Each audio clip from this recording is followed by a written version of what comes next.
तक की कहानी में हमने देखा था कि अरीसू और उसके साथियों ने बाकी सभी कार्ड्स को तो जमा कर लिया है, पर अभी के टाइम पर डेक को पूरा करने के लिए उनके पास सिर्फ पेस कार्ड की ही कमी थी। पर अभी तक भी इन लोगों को ये खबर नहीं थी कि अगर ये सभी कार्ड्स को जमा कर भी लेंगे तो भी ये गेम से बाहर निकल पाएंगे या फिर नहीं। मगर इन लोगों के पास कोई और रास्ता था भी नहीं, इसीलिए ये लोग डिसाइड करते हैं कि ये बाकी सभी कार्ड्स को भी जीतेंगे। और वैसे आगे की कहानी पर जाने से पहले मैं आप लोगों से बोलना चाहूंगा कि आप लोग हमारी वीडियोस को देखते तो हो पर हमारे चैनल को सब्सक्राइब नहीं करते, और मैं चाहता हूं कि आप लोग मेरे चैनल को भी सब्सक्राइब करो, तो जल्दी कर दो यार। तो सेकंड सीजन की शुरुआत बिल्कुल वहीं से होती है जहां पर फर्स्ट सीजन खत्म हुआ था, और हम लोग देख पाते हैं कि अरीसू और उसके साथी तुरंत ही बाहर आते हैं और देखते हैं कि वहां पर काफी सारे बलून उड़ रहे थे, जिन्हें देखने के बाद ये लोग इतना तो समझ गए थे कि गेम का दूसरा पड़ाव चालू हो गया है, जिसमें इन्हें सभी फेस कार्ड्स को इकट्ठा करना पड़ेगा जो कि उन्हीं बलून्स के नीचे होने वाले थे। खैर अभी के टाइम पर इन लोगों के पास बहुत सारी गाड़ियां आती हैं, जिनमें से और भी काफी सारे प्लेयर्स उतरते हैं जो कि इन लोगों को बताते हैं कि इन लोगों को भी दूसरे पड़ाव के लिए चुन लिया गया है। और अब ये लोग आपस में बातें कर ही रहे थे, तभी हम लोग हुकुम के बादशाह के बलून को देख पाते हैं जो कि इन लोगों के ठीक ऊपर आ जाता है, और यहाँ पर इतने में हुकुम का बादशाह भी पहुंच गया था।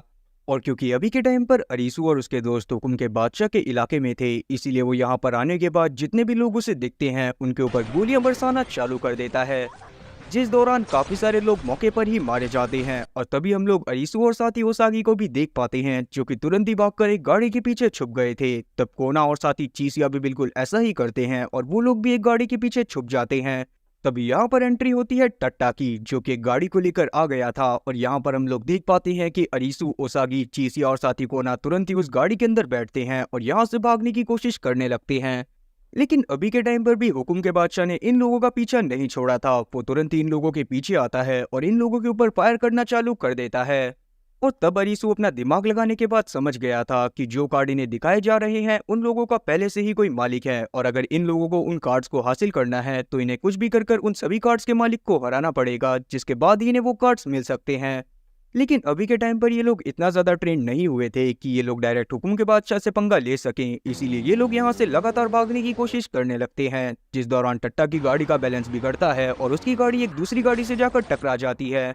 पर अभी के टाइम पर भी ये लोग अपनी जान बचाने के लिए गाड़ी से जल्दी से नीचे उतरते हैं और भागते हुए कार के शोरूम में पहुंच जाते हैं, जहां पर जाने के बाद इन लोगों को पता चलता है कि चीसिया इन लोगों से अलग हो गया था। तब यहाँ पर कोना और टट्टा बाकी सभी गाड़ियों को देखने लगते हैं, और हम लोग अरीसू और ओसागी को देख पाते हैं जो कि एक पास की ही सुपरमार्केट में चले गए थे ताकि वो सभी लोगों के खाने के लिए कुछ खाना लेकर आ सकें। लेकिन वहां पर जाने के बाद अरीसू को उसकी पुरानी यादों ने वापस से घेर लिया था, जिसमें वो अपने सभी दोस्तों को देख पाता है जिनके साथ वो पहले के टाइम पर बहुत ज्यादा मजे करा करता था। तब ओसागी यहाँ पर अरीसू का मूड सही करने के लिए यहाँ पर रिसेप्शनिस्ट की एक्टिंग करने लगती है, जो चीज देखने के बाद अरीसू को भी काफी ज्यादा हंसी आई थी, जिसके बाद ये दोनों एक दूसरे को हक करते हैं और यहाँ से बाकी दोस्तों के पास निकल जाते हैं। और अब ये लोग एक बिल्डिंग के अंदर पहुंच गए थे, जहाँ पर रात बिताने के बाद जब अगली सुबह अरीसू बिल्डिंग की छत पर जाता है तो उसे दिखाई देता है कि हुकुम के बादशाह का बलून उड़ता हुआ सीधा उसी बिल्डिंग की तरफ आ रहा था। और ये चीज देखने के बाद अरीसू समझ जाता है कि उसे जल्दी से अपने सभी साथियों के साथ किसी दूसरी बलून के नीचे जाना पड़ेगा ताकि हुकुम का बादशाह वहां पर ना आ पाए।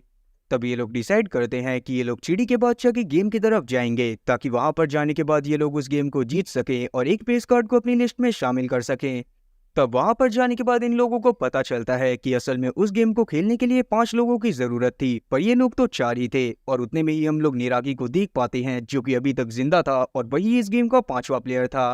पर क्योंकि पिछले सीजन में निरागी ने बहुत बार ओसागी और साथी अरीसू को मारने की कोशिश करी थी, इसीलिए वो अभी के टाइम पर इस पर भरोसा नहीं कर सकते थे। पर यहाँ पर हम लोग देख पाते हैं कि ओसागी अरीसू का साथ छोड़कर निरागी के साथ गेम खेलने का फैसला करती है।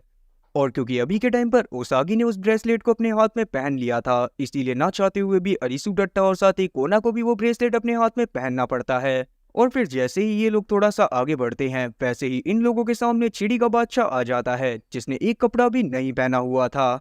और अब यहाँ पर हम लोग उसकी बातों से ये बात भी जान पाते हैं कि असल में ये लोग भी पहले प्लेयर ही हुआ करते थे, पर बाद में उनकी काबिलियत को देखते हुए इन लोगों को फेस कार्ड का मास्टर बना दिया गया, क्योंकि ये लोग भी यही चाहते थे। और इन लोगों ने इस तरह की लाइफ इसीलिए चुनी थी क्योंकि ये लोग जानते थे कि अगर ये लोग इस तरह की लाइफ को नहीं चुनेंगे तो इन्हें ना चाहते हुए भी अपनी जिंदगी के लिए बार बार दूसरे गेम्स को खेलना पड़ेगा। और इस तरह की लाइफ को चुनने के बाद बस इन लोगों को कार्ड के लिए ही गेम खेलना था। तब यहाँ पर हम लोग देख पाते हैं कि चिड़ी के बादशाह अरीसू को गेम के रूल समझाने लगता है, गेम में 10,000 पॉइंट दोनों टीम को मिलने वाले थे, जिसमें से एक टीम थी अरीसू की और दूसरी टीम थी चिड़ी के बादशाह की। और टीम का कैप्टन जैसे चाहे वैसे उन पॉइंट्स को अपनी टीम के मेंबर्स में बांट सकता था। और गेम के दौरान इन लोगों का टास्क यही था कि इन लोगों को गेम के खत्म होने से पहले सामने वाली टीम से ज्यादा पॉइंट इकट्ठे करने थे, क्योंकि अगर ये लोग सामने वाली टीम से ज्यादा पॉइंट इकट्ठे नहीं कर पाते तो ये लोग मारे जाते, जिसके लिए वो लोग ओपोनेंट टीम के किसी भी प्लेयर को छूकर उसके पॉइंट्स को ले सकते थे। उसके अलावा सामने रखे कंटेनर्स में भी कुछ मशीन्स रखी हुई थी, जिन्हें छूने पर उन लोगों को कुछ और पॉइंट्स मिल जाते। और साथ ही यहाँ पर चैलेंजर टीम के पास एक खुद का पोल होने वाला था, जिसको अगर चिड़ी के बादशाह का कोई भी टीम मेंबर छू लेता तो इनकी टीम से 10,000 पॉइंट माइनस होकर सीधा चिड़ी के बादशाह के अकाउंट में चले जाते। पर अगर चैलेंजर टीम का कोई भी प्लेयर उस पोल को टच करेगा तो उसके पॉइंट उस समय के लिए इन्फिनिटी पहुंच जाएंगे, जब तक कि उसने पोल को टच कर रखा हो। जिसके बाद अगर वो अपोनेंट टीम के किसी भी प्लेयर को छुएगा तो अपोनेंट टीम के प्लेयर के सारे पॉइंट दूसरे प्लेयर के अकाउंट में ट्रांसफर हो जाएंगे। और अब ये सारे रूल बताने के बाद चिड़ी का बादशाह गेम को चालू करता है, जिस दौरान हम लोग अरीसू और साथी ओसागी को देख पाते हैं, जो कि तुरंत ही सभी कंटेनर्स में जाके उन मशीन को टच कर रहे थे, ताकि वो धीरे धीरे करके अपने पॉइंट्स को दूसरी वाली टीम से बढ़ा सकें। पर उसी दौरान हम लोग चिड़ी के बादशाह के लोगों को भी देख पाते हैं, जो कि कंटेनर में जा जाके बार बार अपने सभी पॉइंट्स को बढ़ा रहे थे। तो वहां पर हम लोग चिड़ी के बादशाह को देख पाते हैं, जो कि अरीसू की टीम के मेंबर्स का माइंड वॉश कर रहा था। पर यहाँ पर हम लोग देख पाते हैं कि अरीसू अपना दिमाग चलाता है और बाकी सभी प्लेयर्स को चिड़ी के बादशाह से दूर रखने की कोशिश करने लगता है, जिससे अब धीरे धीरे अरीसू की टीम के पॉइंट ज्यादा होते जा रहे थे। पर उसी दौरान हम लोग चिड़ी के बादशाह को देख पाते हैं, जिसने डिसाइड कर लिया था कि वो एक बारी में ही गेम को खत्म करेगा। इसीलिए वो डिसाइड करता है कि वो उस पोल के ऊपर अटैक करेगा, जो कि चैलेंजर टीम के पास था।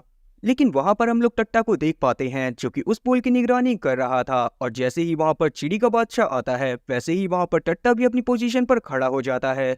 तब चिड़ी के बादशाह के प्लेयर किसी भी हालत में उस पोल को टच करना चाहते थे, ताकि उन्हें एक बारी में 10,000 पॉइंट्स मिल जाएं। पर यहाँ पर हम लोग टट्टा को देख पाते हैं, जो कि उस पोल को टच कर लेता है। और जैसे ही ओपोनेंट टीम का दूसरा प्लेयर उसके सामने आता है, वैसे ही वो उसको भी टच कर लेता है, जिससे अब चिड़ी के बादशाह से 10,000 पॉइंट और माइनस होकर अरीसू के अकाउंट में चले गए थे। और उसी दौरान हम लोग एक लेजर को भी देख पाते हैं, जो कि सीधा उसी प्लेयर के ऊपर आकर गिरती है, जिसको टट्टा ने टच करा था। तब यहाँ पर हम लोग चिड़ी के बादशाह को देख पाते हैं, जो कि अपनी टीम के एक मेंबर के मर जाने की वजह से काफी ज्यादा परेशान हो जाता है, और वो तुरंत ही उसकी डेड बॉडी को उठाकर अपने बाकी साथियों के साथ कहीं पर जाने लगता है। और अब अपने एक टीम मेंबर की मौत के बाद चिड़ी के बादशाह ने ये बात डिसाइड कर ली थी कि वो किसी भी हालत में अरीसू को नहीं जीतने देगा। और उसी दौरान हम लोग देख पाते हैं कि यहाँ पर अरीसू की टीम भी और ज्यादा पॉइंट जमा करने में लगी हुई थी।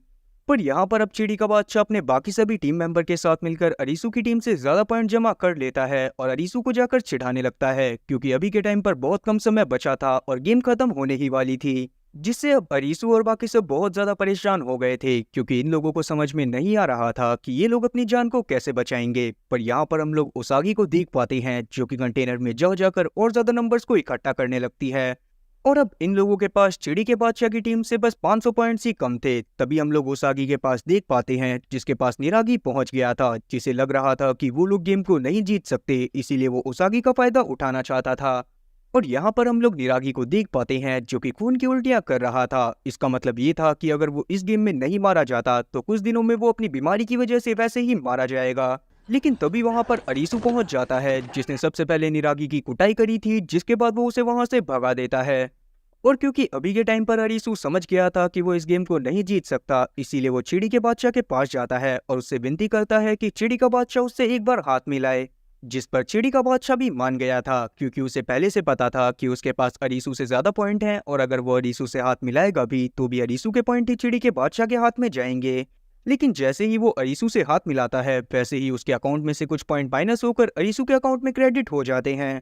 और तब जाकर हमें एक छोटा सा फ्लैशबैक दिखाया जाता है, जहां पर टट्टा बहुत ज्यादा परेशान हो गया था और उसे लग रहा था कि वो इस गेम को नहीं जीत सकता। इसीलिए वो एक कंटेनर की मदद से अपने हाथ को तोड़ने की कोशिश करने लगता है, ताकि वो उस ब्रेसलेट को अपने हाथ से उतार सके।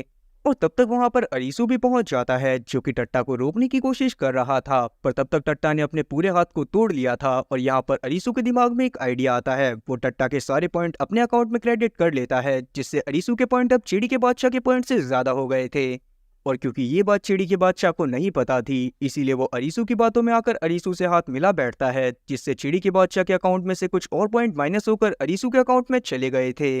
और तभी यहाँ पर गेम का टाइम भी खत्म हो जाता है और हम लोग देख पाते हैं कि चिड़ी का बादशाह इस गेम में हार गया था, इसीलिए उसके और साथ ही उसके टीम मेंबर के ऊपर लेजर गिरती है और वो लोग मारे जाते हैं।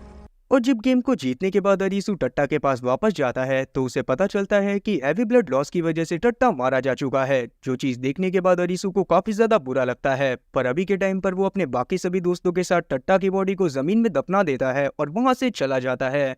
और अब अरीसू, ओसागी और साथी कोना आराम करने के लिए एक होटल में चले जाते हैं। वहीं दूसरी तरफ हम लोग चीसिया को देख पाते हैं जो कि एक गेम को खेलने के लिए आया हुआ था। और क्योंकि गेम दिल के गुलाम का था तो इसका मतलब यही था कि इन लोगों को आपस में एक दूसरे को धोखा देना था, जिस दौरान हम लोग देख पाते हैं कि इन सभी लोगों के गले में एक तरह का पट्टा डाल दिया जाता है जिसके ऊपर 4 निशान बने हुए थे। जो निशान थे चिड़ी, हुकुम, ईट और साथी दिल। और एक बारी में इन लोगों के बैंड पे एक निशान ही आने वाला था और इन सभी प्लेयर्स को दूसरे प्लेयर से पता करना था कि इनका निशान कौन सा आया है। और इन लोगों के बीच में ही दिल का ही एक हुक्म छुपा हुआ था। अगर ये लोग गेम खत्म होने से पहले उस इंसान को ढूंढ लेते हैं तो जो लोग भी बाद में बचेंगे वो सभी जिंदा बच जाएंगे। खैर अभी के टाइम पर हम लोग देख पाते हैं कि प्लेयर के पट्टे पे निशान आने के बाद सभी प्लेयर दूसरे साथी के साथ एक टीम बना लेते हैं ताकि ये लोग एंड तक एक दूसरे को सही निशान बताते रहें और बाद में इस गेम को जीत लें। लेकिन कुछ लोग थे जो कि इस बात का फायदा उठाते हुए अपने साथी को गलत निशान बता रहे थे ताकि वो लोग जल्दी से जल्दी गेम को जीत सकें, जिससे एक एक कर काफी सारे प्लेयर्स मारे जाते हैं। पर यहाँ पर हम लोग चीसिया को देख पाते हैं जो कि अकेले ही खेल रहा था और वो एंड मौके आने पर तुरंत ही दूसरे वाले प्लेयर से अपने गर्दन पर बने निशान को पूछ लेता था। पर लास्ट में हम लोग देख पाते हैं कि चीसिया का साथी भी मारा जाता है, जो चीज देखने के बाद चीसिया से कोई भी दोस्ती नहीं कर रहा था। पर बाद में हम लोग देख पाते हैं कि चीसिया एक इंसान के साथ दोस्ती करता है और उससे अपने गर्दन पर बने निशान के बारे में पूछने लगता है। लेकिन उस इंसान ने चीसिया को गलत निशान बताया था, जो चीज जानने के बाद चीसिया समझ जाता है कि यही बंदा असल में दिल का गुलाम है। लेकिन अभी के टाइम पर उसे ये गेम खेलना था और अगले राउंड में ही वो दिल के गुलाम के बारे में सभी लोगों को बता सकता था और उस टाइम तक सिर्फ 3 लोग ही जिंदा बचे हुए थे। तब चीसिया यहाँ पर अपने निशान के बारे में तुक्का मारता है और लकीली उसका तुक्का सही निकल जाता है, जिसके बाद जैसे ही वो बाहर आता है वैसे ही वो बचे हुए लोगों को बता देता है कि दिल का गुलाम कौन है, जिससे ये गेम यहीं पर खत्म हो गई थी। और अब यहाँ पर दिल का गुलाम मारा जाता है और चीसिया को दिल के गुलाम का कार्ड मिल जाता है, जिसके बाद वो भी यहाँ से निकल गया था। अब अगले दिन हम लोग देख पाते हैं कि क्योना वापस से नायोमी को ढूंढने के लिए निकल गई थी ताकि वो जल्दी से जल्दी उसको ढूंढकर अपनी टीम में शामिल कर सके। साथ ही उसका ये प्लान भी था कि वो जल्दी से चीसिया को भी ढूंढ लेगी, जिससे आगे चलकर इन लोगों को फायदा हो सकता था। जिस पर अरीसू और ओसागी भी मान गए थे क्योंकि वो लोग इस बात को बहुत अच्छे से जानते थे कि इन्हें आगे चलकर और ज्यादा प्लेयर्स की जरूरत पड़ सकती है। तब अरीसू और ओसागी भी आगे चलना चालू कर देते हैं, जिस दौरान इन लोगों को एक वैन दिखाई देती है जिसके बाहर काफी सारे लोगों की लाशें पड़ी हुई थी। साथ ही यहाँ पर एक बंदा जिंदा था जो कि इन लोगों को वैन के अंदर जाकर चेक करने को बोलता है। फिर जब ये दोनों वैन के अंदर जाकर चेक करते हैं तो वहां पर एक रिकॉर्डिंग पड़ी हुई थी, क्योंकि इस बंदे के पास एक ऐसा कैमरा था जो कि बैटरी से नहीं चलता था, इसीलिए वो अपनी रील की मदद से उस कैमरा में काफी सारी चीजें रिकॉर्ड करता है और वहां पर एक टेप बनाकर रख देता है। फिर जब अरीसू और साथी ओसागी उस टेप को चेक करते हैं तो इन्हें पता चलता है कि असल में इस आदमी को यहाँ पर आए हुए 23 दिन बीत चुके थे, जहाँ पर आने के बाद वो हर चीजों को फिल्मा रहा था क्योंकि उसे पता करना था कि आखिरकार यहाँ पर चल क्या रहा है। तब उसकी मुलाकात एक लड़की से हुई जो कि इस जगह के बारे में सब कुछ जानती थी और वो इस आदमी को सब कुछ बता ही पाती कि इतने में यहाँ पर हुकुम का बादशाह पहुंच जाता है, जो कि इन सभी लोगों को जान से मार देता है। और अब उस वीडियो के अंदर इतनी बेरहमी से हुकुम के बादशाह को सभी लोगों को मारते हुए देखकर अरीसू और साथी ओसागी भी काफी ज्यादा डर गए थे और उनकी समझ में नहीं आ रहा था कि उन्हें क्या करना चाहिए। लेकिन तभी बाहर वापस से हम लोग देख पाते हैं कि हुकुम का बादशाह वहां पर पहुंच जाता है, जो कि अरीसू और साथी ओसागी को मारने के लिए ही आया था। इसीलिए यहाँ पर अरीसू और ओसागी भागना चालू करते हैं और भागते भागते अलग हो जाते हैं। और जब अरीसू भागने की कोशिश कर रहा था तभी अचानक से ही उसका पैर एक पेड़ से टकराता है और वो नीचे गिरकर बेहोश हो जाता है और हम लोग देख पाते हैं कि उसकी बॉडी को कोई उठाकर अपने साथ लेकर चला जाता है। जिसके थोड़ी देर बाद जब अरीसू की आंख खुलती है तब तक रात हो चुकी थी और उस दौरान हम लोग अगानी नाम की एक लड़की को देख पाते हैं जो कि अरीसू के सामने बैठी हुई थी और वो उससे बातें करने की कोशिश कर रही थी। तब अरीसू अगानी से उसके बारे में पूछता है। तब अगानी उसको बताती है कि असल में उसे अगानी ने नहीं बल्कि अगुनी ने बचाया है, जो कि अभी भी वहीं पर बैठा हुआ था और वो खुद भी पिछले सीजन में जिंदा बच गया था। साथ ही अब वो खुद भी किसी भी हालत में इस गेम से बाहर निकलना चाहता था, इसीलिए ही उसने अरीसू की जान बचाई थी। तब यहाँ पर हम लोग अगानी की बैक स्टोरी को भी देख पाते हैं, जहाँ पर वो एक स्कूल में बहुत अच्छे से पढ़ाई करा करती थी। साथ ही वो स्कूल में बहुत ज्यादा सुंदर भी थी, इसीलिए लड़के और लड़कियों दोनों की ही लाइन उसके पीछे लगी रहती थी। पर एक दिन जब वो स्कूल जा रही थी तभी अचानक से ही उसने आसमान में किसी चीज को धरती पर आते हुए देखा और तभी वो बेहोश भी हो गई। उसके बाद जब उसकी आंख खुली तो वो एक स्टेडियम में पहुंच चुकी थी जहां पर एक गेम चल रहा था। तब उसके अलावा उस स्टेडियम में और भी काफी सारे लोग मौजूद थे और इन लोगों को काफी सारे खौलते हुए पानी से बचना था। तब हम लोग देख पाते हैं कि स्टेडियम की जमीन फट जाती है और वहां से उबलता हुआ पानी बाहर निकलने लगता है। और अब ये सारी चीजें देखने के बाद अगानी भी काफी ज्यादा डर गई थी और वो डिसाइड करती है कि वो यहाँ से भागेगी। तभी यहाँ पर और ज्यादा भगदड़ मच जाती है और यहाँ पर हम लोग अगानी को देख पाते हैं जो कि भागती हुई पास की ही बिल्डिंग में चली गई थी। लेकिन तभी वो बिल्डिंग भी टूटकर गिर जाती है जिससे अगानी बेहोश हो गई थी। जिसके थोड़ी देर बाद जब उसकी आंख खुलती है तो वो देखती है कि उसके पैर के अंदर एक बहुत बड़ा सरिया घुस चुका है और अभी के टाइम पर गेम भी पूरी तरह से खत्म हो चुका था। तब यहाँ पर हम लोग अगानी को देख पाते हैं जो कि किसी तरह से अपने पैर को उस सरिये से बाहर निकालती है और पास की ही एक हॉस्पिटल में चली जाती है जहाँ पर एक डॉक्टर पहले से मौजूद था। और जैसे ही वो यहाँ पर अगानी को इस हालत में देखता है तो वो भी उसकी सुंदरता का कायल हो जाता है और वो उससे बोलता है कि अगर वो उसकी मदद करेगी तो वो भी उसकी मदद करते हुए उसके पैर को काट देगा। तब अगानी उस डॉक्टर की मदद करने के लिए मान गई थी। पर यहाँ पर हम लोग जान पाते हैं कि असल में वो डॉक्टर कोई मदद नहीं चाहता था, वो चाहता था कि अगानी उसके साथ फिजिकल रिलेशन बनाए, जिसके लिए ना चाहते हुए भी अगानी को मानना पड़ता है क्योंकि वो जानती थी कि अगर वो डॉक्टर की बात को नहीं मानेगी तो उसकी बॉडी में सेप्टिक फैलने से उसकी मौत हो जाएगी। और तब डॉक्टर भी अगानी का फायदा उठाने के बाद उसके पैर की सर्जरी कर देता है और साथ ही उसने अगानी को एक नकली पैर भी दे दिया था जिसकी मदद से अब अगानी आसानी से चल फिर सकती थी। और अब ये सारी बातें बताने के बाद अगानी अरीसू के करीब जाने की कोशिश करने लगती है। अरीसू जो कि ऐसा नहीं चाहता था वो अगानी को रोकने की कोशिश करता है और इतने में ही वहां पर अगूनी भी पहुंच जाता है। और तब ये लोग डिसाइड करते हैं कि ये लोग किसी भी हालत में हुकुम के बादशाह को जान से मार देंगे ताकि वो लोग उसके भी फेस कार्ड को हासिल कर सकें। खैर वहीं हम लोग ओसागी को देख पाते हैं जो कि भटकते हुए एक घर में जाकर पहुंच गई थी जहां पर एक औरत और साथ ही उसकी मां मौजूद थी। और क्योंकि आज रात में उस लड़के का वीजा खत्म होने वाला था इसीलिए वो बहुत जोर जोर से रोने लगता है। तब ओसागी उससे वादा करती है कि वो उसके साथ गेम खेलने के लिए जाएगी और उसके साथ गेम में जीतेगी भी ताकि वो उस लड़के को वीजा दिलवा सके। और वहीं हम लोग अरीसू को देख पाते हैं जो कि अगानी और अगूनी के साथ हुकुम के बादशाह को मारने की प्लानिंग कर रहा था। तब अगूनी यहाँ पर अरीसू को चारे की तरह यूज करता है ताकि वो हुकुम के बादशाह को वहां पर बुला सके। और जैसे ही हुकुम का बादशाह वहां पर आता वैसे ही अगूनी उसके ऊपर अटैक कर देता। और इस प्लान को वो एग्जीक्यूट करने वाले थे रात में ताकि हुकुम के बादशाह को भी सही से दिखाई ना दे। पर रात में हम लोग देख पाते हैं कि जब हुकुम का बादशाह वहां पर आता है तो उसने नाइट विजन ग्लासेस को पहना हुआ था जिससे उसे अगूनी अगानी और अरीसू की हर लोकेशन के बारे में पता चल रहा था। पर अभी के टाइम पर हम लोग देखते हैं कि जैसे ही हुकुम का बादशाह अगूनी के ऊपर अटैक करना चालू करता है तब अगूनी भी उसके ऊपर अटैक करता है और तब अरीसू भी यहाँ पर बचने की कोशिश कर रहा था। साथ ही हम लोग अगानी को भी देख पाते हैं जो कि लगातार हुकुम के बादशाह के ऊपर अटैक करती रहती है पर उसका एक भी एरो हुकुम के बादशाह को नहीं लग रहा था। और तब सभी लोगों को देखने के बाद हुकुम का बादशाह समझ गया था कि अरीसू के पास ही कोई वेपन नहीं है, इसीलिए वो अरीसू को मारने के लिए उसके पीछे लग जाता है। और उसी बात का फायदा उठाते हुए अगूनी हुकुम के बादशाह के ऊपर बहुत सारी गोलियां चलाता है और हुकुम का बादशाह वहीं पर गिर जाता है। लेकिन जैसे ही अगूनी हुकुम के बादशाह की डेड बॉडी को चेक करने के लिए उसके पास पहुंचता है वैसे ही हुकुम का बादशाह वापस से उठ खड़ा होता है और अगूनी के ऊपर बहुत सारी बुलेट फायर कर देता है। और अभी के टाइम पर हुकुम का बादशाह बस इसी वजह से जिंदा बचा हुआ था क्योंकि उसने बहुत सारी बुलेट प्रूफ जैकेट पहनी हुई थी। और यहाँ पर हम लोग अगानी को देख पाते हैं जो कि अगूनी को तुरंत ही उठाती है और वहां से भागने की कोशिश करने लगती है। अगूनी की भी कुछ बुलेट्स लग गई थी और तब यहाँ पर हम लोग देख पाते हैं कि हुकुम का बादशाह अरीसू का पीछा करता है और अरीसू उससे बचने के लिए एक झरने में कूद जाता है। अब यहाँ से अगले दिन हम लोग देख पाते हैं कि जब अरीसू की आंख खुलती है तो वो देखता है कि वो एक गांव के पास पहुंच गया है और टाइम पर अरीसू को बहुत ज्यादा भूख लग रही थी इसीलिए वो गांव में इधर उधर चीजों को खाने के लिए ढूंढने लगता है। लेकिन पूरे शहर में बस बहुत सारी लाशें पड़ी हुई सड़ रही थी। तब अरीसू को कुछ भी खाने को नहीं मिलता और रात के समय में हम लोग देख पाते हैं कि अरीसू एक गेम को खेलने के लिए पहुंच जाता है क्योंकि अभी के टाइम पर गेम अरीना में भी बहुत सारा खाना हुआ करता था और उसी गेम में ओसागी भी आई हुई थी ताकि वो उस बच्चे के वीजा को बढ़वा सके। और अब यहाँ पर ओसागी से मिलने के बाद अरीसू को बहुत ज्यादा अच्छा लगता है और वो तुरंत ही ओसागी को हक कर लेता है। और अब यहाँ पर भी बेगम का गेम चालू होने वाला था जिसके रूल सिंपल थे कि इनके कंधे पर एक डिवाइस को बांधा गया था जिनके दो कलर्स थे, बेगम वाली टीम का रेड कलर और साथ ही चैलेंजर टीम का ब्लू कलर। इस गेम में 16 राउंड होने वाले थे और इन लोगों का टास्क यही था कि ये लोग ओपोनेंट टीम के कंधे को टच कर कर उसको अपने जैसा कलर प्रोवाइड कर दें, जिसके बाद इनकी टीम में ज़्यादा प्लेयर हो जाएंगे और गेम के अंत में यही लोग जीत पाएंगे।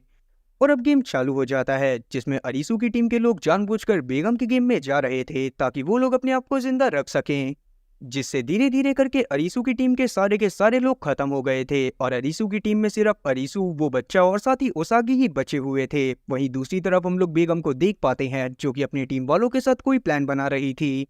तब यहाँ पर हम लोग बेगम की बातों से जान पाते हैं कि असल में वो चाहती है कि अरीसू उसकी ही टीम में हमेशा के लिए रह जाए, इसीलिए वो चाहती थी कि ये लोग तुरंत ही अरीसू को टच कर कर उसे भी रेड कलर प्रोवाइड कर दें। और अब नेक्स्ट राउंड के दौरान हम लोग देख पाते हैं कि अरीसू के पीछे बेगम की टीम के सारे लोग पड़ गए थे ताकि वो अरीसू को रेड कलर प्रोवाइड कर सकें। लेकिन तब अरीसू भी अपने दिमाग का यूज करते हुए उन सभी लोगों को ब्लॉक कर रहा था और उसी दौरान हम लोग उसागी को भी देख पाते हैं जो कि बेगम के सामने पहुंच गई थी ताकि वो उससे लड़ाई कर कर उसे ब्लू कलर प्रोवाइड कर सके, क्योंकि ऐसा करते ही वो तुरंत ही गेम को जीत जाती। पर यहाँ पर हम लोग बेगम को देख पाते हैं जो कि बहुत अच्छे से उसागी से लड़ाई करती है और उसके पास ये मौका भी होता है कि वो उसागी को भी अपनी टीम में शामिल कर ले। पर क्योंकि वो इस बात को जान गई थी कि ओसागी आगे चलकर उसे कभी भी धोखा दे सकती है, इसीलिए अभी के टाइम पर वो ओसागी को टच कर कर उसके कलर को रेड नहीं करती, जिसके बाद वो यहाँ से ओसागी को हराने के बाद चली जाती है और अरीसू के पीछे लग जाती है। और तब तक अरीसू ने भी बेगम की टीम के कुछ लोगों को अपनी टीम में कर लिया था, जिसके बाद वो उन सभी लोगों के साथ मिलकर एक प्लान बनाता है कि वो लोग दूसरे लोगों के पास जाकर उन्हें समझाएंगे कि आगे चलकर बेगम के साथ रहने के कितने ज्यादा घाटे हैं। और अब नेक्स्ट राउंड के दौरान हम लोग ओसागी और साथी अरीसू को देख पाते हैं जो कि लोगों के पास जाकर उन लोगों को समझा रहे थे कि अगर वो बेगम के साथ रहते हैं तो आगे चलकर वो ना जाने कितने लोगों की जान लेंगे और ये चीज़ बिल्कुल भी अच्छी नहीं होने वाली थी। और क्योंकि वो लोग भी अरीसू की बात को समझ रहे थे कि आगे चलकर वो किसी की भी मौत का जिम्मा अपने सर नहीं ले सकते, इसीलिए वो तुरंत ही अरीसू की टीम में आने के लिए मान जाते हैं। और अब ऐसे कर धीरे धीरे अरीसू ने सभी लोगों को अपनी टीम में कर लिया था और लास्ट में सिर्फ बेगम बची हुई थी। और ये चीज देखने के बाद बेगम डिसाइड करती है कि वो खुद ही इस गेम को खत्म कर देगी। तब वो पास में बने एक ब्रिज के पास से जाकर कूद जाती है और उसके ऊपर एक लेजर गिरती है जिससे उसकी मौके पर ही मौत हो जाती है। तब यहाँ पर अरीसू भी इस गेम को जीत गया था और उसे बेगम का कार्ड भी मिल जाता है। लेकिन अभी तक इतने सारे गेम्स को जीतने के बावजूद भी अरीसू और ओसागी को ये बात पता नहीं चली थी कि सभी गेम को जीतने के बाद ये लोग सच में अपनी दुनिया में जा भी पाएंगे या फिर नहीं। और अब यही सब बातें सोचते हुए ये लोग पास की बिल्डिंग में चले जाते हैं, जहाँ पर जाने के बाद इन्हें पता चलता है कि उस बिल्डिंग के अंदर बहुत ज्यादा गर्म पानी था। इसका मतलब ये लोग अब यहाँ पर नहा सकते थे। तब पहले तो ये लोग अलग अलग नहा रहे थे, पर बाद में ये दोनों एक दूसरे को देखने के बाद अट्रैक्ट होते हुए एक दूसरे के पास आ जाते हैं और एक दूसरे के साथ इंटीमेट होना चालू कर देते हैं। और तभी इन लोगों के सामने दो बड़े बड़े हाथी भी आ गए थे जो कि दूसरी दुनिया से इसी जगह पर टेलीपोर्ट हो चुके थे। और ये चीज देखने के बाद अरीसू को बहुत ज्यादा अच्छा लगता है क्योंकि उसने इतने दिनों बाद किसी असली जानवर को अपनी आंखों के सामने देखा था, जिससे उसके मन में एक नई उम्मीद जागती है कि वो आगे चलकर इस गेम से बाहर निकल सकता है। और वहीं दूसरी तरफ हम लोग वापस से चीसिया को देख पाते हैं जो कि एक और गेम में पहुंच गया था और ये गेम था बादशाह का, जहां पर आने के बाद उसे पता चलता है कि इस गेम में बादशाह के अलावा 5 लोग और खेलने वाले थे जो कि अगर इस गेम को हार जाते तो उन लोगों के ऊपर एसिड गिरने से उनकी मौत होने वाली थी। गेम्स के रूल यही थे कि इन लोगों को 100 तक का कोई नंबर चूज करना था, जिसके बाद सभी लोगों के नंबर को जोड़ा जाएगा और 0.8 से मल्टीप्लाई करा जाएगा। फिर जिसका नंबर आए हुए नंबर के ज्यादा पास होगा उसे 1 पॉइंट मिलेगा और बाकी सबको -1। और अगर किसी प्लेयर के -10 हो गए तो तुरंत ही उसके ऊपर एसिड को गिरा दिया जाएगा, जिससे उस प्लेयर की मौत हो जाएगी और लास्ट में जो प्लेयर ऐसे करके बचेगा वही इस गेम का विनर होगा। अब धीरे धीरे गेम इसी तरह से चलने लगता है, जिस दौरान हम लोग देख पाते हैं कि चीसिया बहुत सारे गेम्स को हार चुका था और अब वो सीधा -10 पर पहुंचने वाला था। लेकिन तब चीसिया की किस्मत उसका थोड़ा साथ देती है और हम लोग देख पाते हैं कि वो कुछ राउंड को जीत जाता है, जिससे वहां पर मौजूद बाकी सभी प्लेयर्स तो मारे गए थे, पर अभी के टाइम पर चीसिया और साथ ही वो बादशाह बचा हुआ था। और क्योंकि ये गेम थोड़ा दिमाग का था, इसीलिए अभी के टाइम पर चीसिया अपना दिमाग चलाते हुए वहां पर बादशाह से बात करते हुए उसे याद दिलाने की कोशिश करने लगता है कि उसने अब तक कितने सारे निर्दोष लोगों की जान ली है। और तब कहीं ना कहीं ये बात बादशाह के दिमाग में ट्रिगर करने लग जाती है और उसे पता चलता है कि लोगों की जान की कितनी ज्यादा कीमत है। इसीलिए वो डिसाइड करता है कि वो आगे चलकर किसी की भी जान को नहीं लेगा। इसीलिए वो जानबूझकर इस गेम को हार जाता है और चीसिया को इस गेम में जिता देता है। और क्योंकि अब चीसिया इस गेम को भी जीत गया था, इसीलिए वो यहाँ पर से मिलने वाले कार्ड को लेकर यहाँ से निकल जाता है। और अब अगले दिन हम लोग देख पाते हैं कि आसमान में सिर्फ 2 बलून ही बचे हुए थे, जिसमें से एक था हुक्म के बादशाह का और दूसरा था हुक्म की बेगम का। और अब अगली सुबह हम लोग देख पाते हैं कि सभी लोग हुक्म के बादशाह के बलून के पास जाकर मिलते हैं, जहां पर हम लोग अरीसू, ओसागी और साथ ही चीसिया को देख पाते हैं, जो कि एक दूसरे को देखने के बाद काफी ज्यादा खुश हो गए थे। और इतने में ही वहां पर कोना और साथ ही नायोमी भी पहुंच जाते हैं, और इन लोगों को देखने के बाद ये लोग और ज्यादा खुश हो जाते हैं। और अब ये सारे आपस में बात करने ही वाले थे कि तभी अचानक से ही यहाँ पर निरागी पहुंच जाता है, जो कि यहाँ पर उसागी को जान से मारना चाहता था। और वो सभी लोगों से बोलता है कि मैं तो कुछ दिनों में मर ही जाऊंगा, पर मैं तुम सभी लोगों को भी जान से मार दूंगा।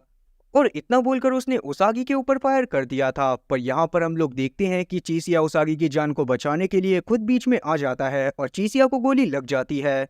और तब अरीसू को भी बहुत ज्यादा गुस्सा आ गई थी, इसीलिए वो डिसाइड करता है कि वो निरागी को जान से मार देगा। और यही सब सोचते हुए वो तुरंत ही अपने पास से बंदूक निकालता है और यहाँ पर वो निरागी को जान से मार देता है। तब यहाँ पर ओसागी तुरंत ही बाकी सभी लोगों की मदद से चीसिया को लेकर भागने लगती है, और यहाँ पर इतने में ही हुक्म का बादशाह भी पहुंच जाता है, जो कि सभी लोगों के ऊपर अंधाधुंध फायर कर रहा था। और तब हम लोग अगूनी और साथी अगानी को देख पाते हैं, जो कि हुक्म के बादशाह को मारने के लिए वहां पर पहुंच गए थे। तब सबसे पहले वो तुरंत ही ओसागी की टीम से जाकर मिलते हैं और उन लोगों के साथ प्लान बनाने लगते हैं ताकि वो हुक्म के बादशाह को मार सकें। और तब यहाँ पर अगूनी और अरीसू डिसाइड करते हैं कि ये लोग काफी सारे परफ्यूम को एक मॉल में छिड़कने के बाद वहां पर किसी तरह से हुक्म के बादशाह को लेकर आएंगे, और बाद में ये लोग वहां पर एक बॉम्ब को ब्लास्ट कर देंगे, जिससे हुक्म का बादशाह वहीं पर मारा जाएगा। और अब बिल्कुल यही होता है। हम लोग अगूनी को देख पाते हैं, जो कि बाहर अगानी के साथ जाता है ताकि वो हुक्म के बादशाह का ध्यान अपनी तरफ कर सके। और वहीं दूसरी तरफ हम लोग अरीसू को देख पाते हैं, जो कि मॉल में जाने के बाद चारों तरफ परफ्यूम फैला देता है। और तब हम लोग बाकी सबको भी देख पाते हैं, जो कि अगूनी और साथी अगानी की मदद कर रहे थे ताकि वो हुक्म के बादशाह को किसी तरह से मॉल में पहुंचा सके। पर उसी दौरान हम लोग देख पाते हैं कि हुक्म के बादशाह की नजर अब अगूनी के ऊपर पड़ गई थी, और वो यहाँ पर अगूनी को जान से मारने ही वाला था कि तभी अचानक से अगानी बीच में आ जाती है और सारी की सारी गोलियां अगानी के लग जाती हैं, जिससे अगानी की मौके पर ही मौत हो गई थी। जो चीज देखने के बाद अगूनी को बहुत ज्यादा गुस्सा आता है और वो तुरंत ही हुक्म के बादशाह के पास जाकर उसे लात घूंसों से मारने लगता है। पर हुक्म का बादशाह बहुत ज्यादा खतरनाक था। वो यहाँ पर अगूनी को बहुत बुरी तरह से मारता है और उसे जमीन पर गिराने के बाद यहाँ से चला जाता है। तभी उसकी नजर पड़ती है नायोमी पर, जो कि उसकी तरफ ही बढ़ रही थी। तब वो उसे भी शूट कर जान से मार देता है। और अब उतने में ही वहां पर ओसागी भी पहुंच जाती है, जो कि यहाँ पर हुक्म के बादशाह से लड़ाई करने की कोशिश करने लगती है। पर यहाँ पर हम लोग देख पाते हैं कि नायोमी को भी हुक्म का बादशाह स्टैप कर देता है, और अब वो उसागी को जान से मारने ही वाला था कि तभी वहां पर कोना पहुंच जाती है, जो कि तुरंत ही अब हुक्म के बादशाह के ऊपर अटैक कर देती है। लेकिन हुक्म के बादशाह को भी उससे कोई भी फर्क नहीं पड़ता। वो तुरंत ही क्वाना के ऊपर भी अटैक करता है और उसे स्टेप कर आगे की तरफ बढ़ने लगता है। तब हम लोग अरीसू को देख पाते हैं, जो कि ऊपर से हुक्म के बादशाह के ऊपर फायर करता है ताकि वो उसे मॉल में बुला सके। पर अभी के टाइम पर जब हुक्म का बादशाह ऊपर मॉल में आता है तो उसे अंदर से परफ्यूम की गंध आने लगती है, जिसके बाद वो अरीसू का प्लान समझ गया था। इसीलिए वो डिसाइड करता है कि वो अभी के टाइम पर मॉल के अंदर नहीं जाएगा। लेकिन इतने में ही हम लोग वापस से अगूनी को देख पाते हैं, जो कि किसी तरह से मेहनत करता हुआ मॉल के ऊपर तक पहुंच जाता है और वो जबरदस्ती हुक्म के बादशाह को उस मॉल के अंदर लेकर आ जाता है। तब अरीसू ने भी अपना दिमाग लगाया था और वो अगूनी को लेकर छत से नीचे कूद जाता है। साथ ही हम लोग देख पाते हैं कि उसी समय पर अरीसू ने उस बॉम्ब को उस मॉल के अंदर डाल दिया था, जिससे वहां पर एक बहुत बड़ा ब्लास्ट होता है। और अब उस ब्लास्ट के अंदर हुक्म का बादशाह मारा गया था, जिसके बाद ये लोग इस गेम को भी जीत जाते हैं। और हम लोग देख पाते हैं कि इन लोगों के पास खेलने के लिए बस एक गेम ही बची हुई थी, पर यहाँ पर सारे प्लेयर बहुत ज्यादा घायल हो चुके थे। पर क्योंकि अभी के टाइम पर अरीसू ने डिसाइड कर लिया था कि वो किसी भी हालत में आज ही गेम को खत्म कर देगा, इसीलिए वो डिसाइड करता है कि वो उसागी के साथ इस गेम को खेलने के लिए जाएगा। तब अरीसू और ओसागी हुक्म की बेगम की बिल्डिंग के अंदर चले जाते हैं और हम लोग उसके बाकी सभी टीम मेंबर को देख पाते हैं, जो कि लगभग अपनी आखिरी सांसें ले रहे थे। और अगर अरीसू और ओसागी अपने अगले गेम को भी खत्म कर देते हैं तो हो सकता था कि ये लोग वापस से जिंदा लोगों की दुनिया में पहुंच जाएं। पर क्या होगा अगर वो आगे की गेम को खत्म ना कर पाए? तो सभी लोगों के दिमाग में यही बात चल रही थी। और वहीं हम लोग अरीसू और साथी ओसागी को देख पाते हैं, जो कि उस बिल्डिंग के अंदर जाकर मिलते हैं हुक्म की बेगम से। और तब हुक्म की बेगम इन लोगों को अपने खेल के बारे में बताती है, और यहाँ पर हमें पता चलता है कि असल में इस गेम का टास्क यही है कि इन लोगों को आखिरी तक टिके रहना है, और ये चीज़ मैटर नहीं करती कि ये लोग इस गेम को जीतेंगे या फिर हारेंगे।